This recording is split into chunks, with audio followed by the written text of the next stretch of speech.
like I say, I put the skiff in the water on the 27th of March, about 3 o'clock in the afternoon. And I went over and got aboard the ribbage. I was sitting in there and I had these red deck boots on and had a portable radio, and I set it up on the ribs of that boat, listening to the radio, and a boat went by and rocked the boat that I was in pretty good. And I thought, man, that guy's stupid going through the harbor that fast. Those waves are too big. About that time, AFRN, Armed Forces Radio Network, came on the air and said, everybody in Kodiak that could hear their voice, head for high ground. We just had a major earthquake, and we got a tidal wave headed our way.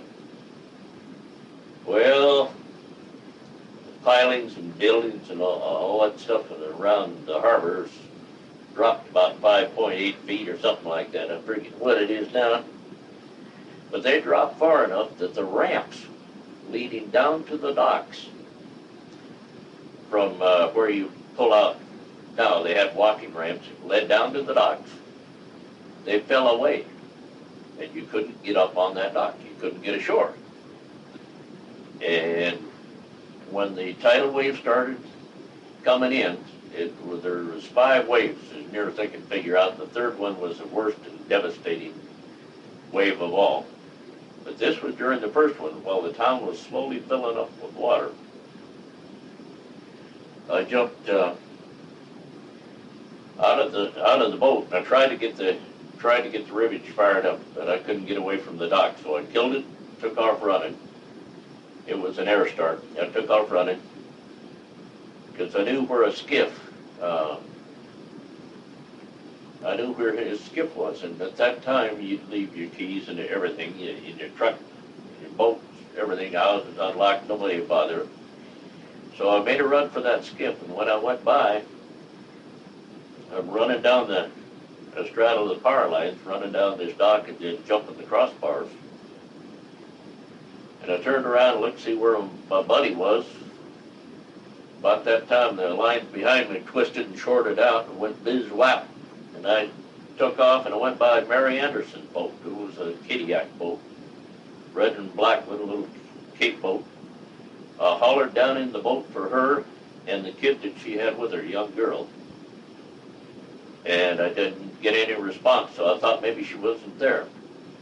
Went on my way, got up by this skiff, and there was a teenager standing there looking around, tall, gangly kid, don't know who he was. Told him to get in that skiff, and I thought that guy was going to go through the bottom. He jumped from where he was, clear out in the middle of that skiff. And that was quite a jump. So then I picked up John Eckhart, the little John Eckhart is called him. He used to be a trout fisherman up here. And there was, anyway, there was 5 of us. One ashore, and about where Marine Way hits up there by Town Base Road, where the only stoplight that's never worked, where it's at. And I reached up with that skiff. We went up through town, went across the bridge. And the bridge, the handrails, cement rails were just barely sticking out of the water. Pushing stuff, we started getting sucked up between the buildings. I was running the outboard, and another guy was steering.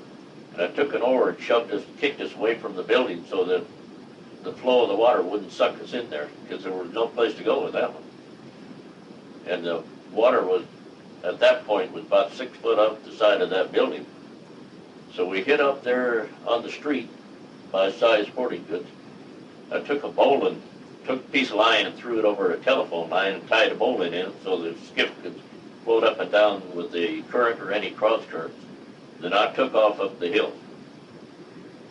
And it looked like there was just a pile of little kids' toys when I turned around and looked. It looked like a pile of little kids' toys in a bathtub that some kid had taken his hand and just swirled them all around in a great big circle. And about that time, that's when the boat harbor went dry. There was no water in the boat harbor. I saw it go dry. I saw the channel go dry.